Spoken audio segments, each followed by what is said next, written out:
I want to turn our attention now to God's view on justice here on earth, not the final justice here on earth. And I'm going to ask you a sort of provocative question, and that is, has God changed his mind?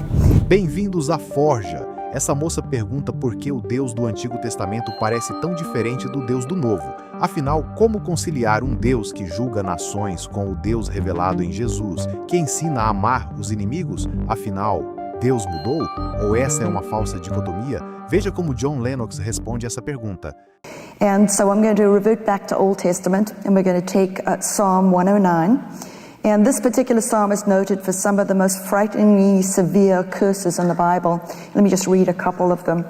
It says, "Let there be none to extend mercy unto him, neither let there be any to favor his fatherless children." And the psalm goes on to say, "Let his prosperity be cut off, and in the generation following let their name be blotted out." We can also, of course, turn not only to Psalm 109, but to the books of, Exodus and Deuteronomy, where we have God's commandment to genocide in the invasion of Canaan, and the permission of his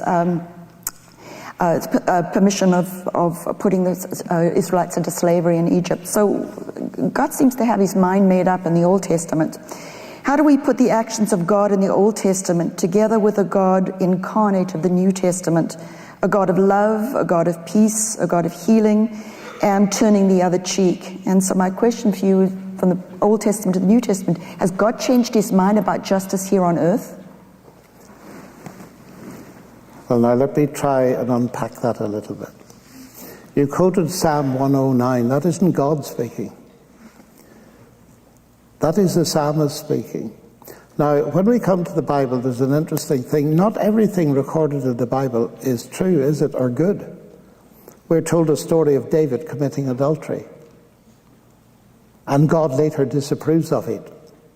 And I think we've got to open our minds, as C.S. Lewis pointed out, I think, to the idea that in some of the Psalms there is a record of what certain people thought, but it's not necessarily a reflection of the attitude of God. And you can understand somebody who's suffered terribly, people do, as you know, you hear them all the time, wishing all kinds of vengeance on their enemies. So I would give God the benefit of the doubt there and say these are recorded, and I believe they're inspired, but they're not necessarily attitudes that, oh, well, that's the right attitude because it's in that psalm. I think they're there for us to see that here are people who are genuine people, who have a whole range of emotions. Some of them are very good and some of them are very suspect, and we've got to learn to deal with them. The much more weighty issue for me is your second point, because you mentioned the actual point where God, we know that God steps in. So can I take that point? Because I think it's the more substantive one. It comes up all the time, that you have in Deuteronomy the command to go into Canaan, to Joshua, and wipe everybody out. You see. And people say, but this is ethnic cleansing, this is genocide, and this is God behind it. Now, I take that very seriously, and my response very briefly is this. Number one, this event is described in a book, not an obscure book of the Bible, but a book that defines the very morality with which we criticize it. That is very striking. The laws of humanitarian war, the first ones in history, are in the same book, Deuteronomy. And as Lord Sachs, our former chief rabbi, pointed out, he said they're very humanitarian. Spare the women and children, spare the trees, and so on. Seek peace before you do war. They're all in the very book that describes this event. So the first thing you're faced with is this must be extremely unusual. That's the first point. The second point is that the reason given in Deuteronomy for that invasion of Canaan is moral. It's because of the extreme wickedness, and it involved some of the worst excesses of child sacrifice that the world has ever seen. And in fact, the bigger biblical picture is, as it puts it, that God waited for 400 years and waited and waited and waited, and he allowed that entry into the land of Canaan to coincide with the zenith of that wickedness and judged it. The next point is that God told Israel if they behaved the same way, they'd receive the same punishment. So this isn't a question of an arrogant nation coming in to ethnically cleanse. They're told you must deal with that because it's morally evil, but if you compromise with the same thing, you're going to get the same punishment. And that actually happened.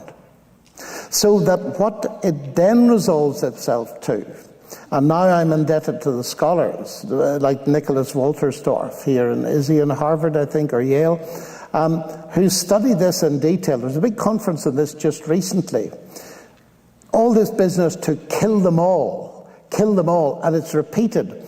And he points out that it's repeated so often that it must be an ancient formulaic. Now, if I said to you, all England came to the funeral of Princess Diana, well, some people were in bed with flu, you know, and but we know what it means, a substantial quantity. And Wolterstorff's conclusion, as one of the world's leading biblical scholars, is that what this means is score a decisive victory over. And the reason it's in one of the most moral books of the Old Testament is that the rules of war contained in that book were not actually broken. Because if you ask yourself the question, were all these cities wiped out? The answer is no, because they all reappear again, populated. So it wasn't carried out in the literalistic sense. And so for all of those reasons, I think we're beginning to get a picture that changes. And also the idea that the God of the Old Testament is an angry God, the God of the New is a God of love. Not so. God is a God of mercy, long-suffering. All of that is from the Old Testament, not from the New. So I think there are ways of approaching that, but they leave a huge question. And the huge question is, and this is what we don't like, we don't like the concept of judgment. We like it even less if human agency is involved, like Joshua to judge a tribe, but we don't like it. People were killed, but as I said before, there are many innocent people will die before the end of our session. So we've got to face then this, and it is really that final question, that question of judgment and justice. And you see, this is a very important part of my Christianity. Dawkins, in that quote, I didn't quote it all for sake of time, he says, the world has no justice. Now, here's the tragedy. I talked to him about this in one of our debates, and he said, we must work for justice in this world. And I said, yes, Richard, we must. But let's be realistic. How privileged we are here. We have some hope if something goes wrong that we'll get justice. But the multi-millions of people in the world will not get justice in this life. And if death is the end, they will never get justice. Now, I take that very seriously indeed. Here we are as human beings that cry for justice. And as Lewis points out, it would be a very strange world in which we got thirsty, but there was no such thing as water. In which we felt sexual desire and there was no such thing as sexual satisfaction. That would be a very strange world. And it would be a very strange world if we cry for justice, and justice is a huge concept in our society. And yet we adhere to a philosophy that denies it ultimately. There's no ultimate justice. So in the end, the terrorist who destroys you, your family, and maybe part of your nation, then shoots himself at the end, gets away with it. That seems to me to contradict every basic thing that constitutes us as humans. And what the Bible says is there will be a final judgment. And that's announced as a wonderful thing to be greeted. That God will judge the world, because the person he's going to judge the world through is the same person that suffered on the cross and rose again. And that's where I bring all this together. That I believe, let me put it very provocatively, I believe that if we could see what God has done with people who suffered innocently and so on, we would just be silent and have no more questions.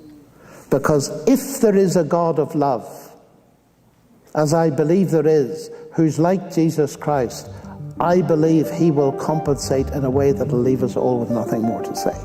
But we'll only see that when we've come to see the whole picture. Questões difíceis não devem ser evitadas, mas investigadas, e quanto mais profundamente examinamos as Escrituras, mais percebemos que elas contam uma única história sobre o caráter de Deus.